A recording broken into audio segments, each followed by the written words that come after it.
اعوذ باللہ من الشیطان الرجیم بسم اللہ الرحمن الرحیم قال اللہ تعالی ومن یؤت الحکمۃ فقد اوتی خیرا کثیرا۔ اللہ تعالیٰ نے قرآن مجید میں فرمایا کہ جس کو حکمت دے دی اس کو بڑی خیر دے دی۔ یہ حکمت کیا چیز ہے؟ اس کا اردو لفظ میں ترجمہ ہوگا، لفظاً ترجمہ وہ دانائی، دانش مندی، لیکن اس کی پراپر ڈیفینیشن نہیں ملے گی، بہت مشکل ہے۔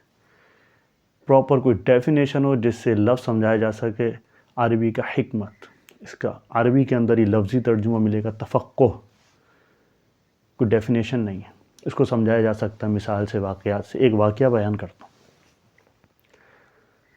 حضرت مولانا قاسم نانوتوی رحمۃ اللہ علیہ، یہ فاؤنڈر ہیں دارالعلوم دیوبند کے، یہ اجمیر کے اندر موجود ہیں، اور 10 محرم 10 تاریخ محرم کی اس میں ایک جماعت جن کو اہل سنت والجماعت میں اہل بدعت کہا جاتا ہے، یعنی اہل تشیع، وہ اور ہندوؤں کا جھگڑا ہو جاتا ہے، لڑائی ہو جاتی ہے، آپس میں لڑ پڑتے ہیں، تعزیے پہ تعزیے نکلتے ہیں، اس پہ جھگڑ پڑے۔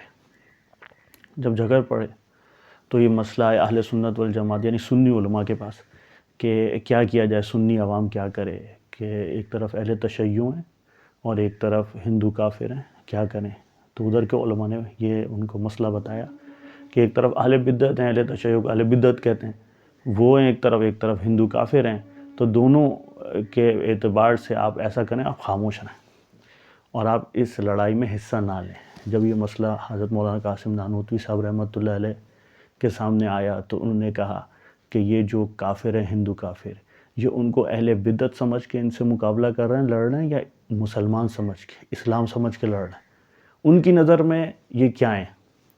ہندوؤں کی نظر میں، کافروں کی نظر میں یہ کیا ہیں؟ یہ آپ اپنی نظر سے نہ دیکھیں، ان کی نظر میں تو یہ مسلمان ہیں، اسلام سمجھ کے لڑ رہے ہیں ان سے۔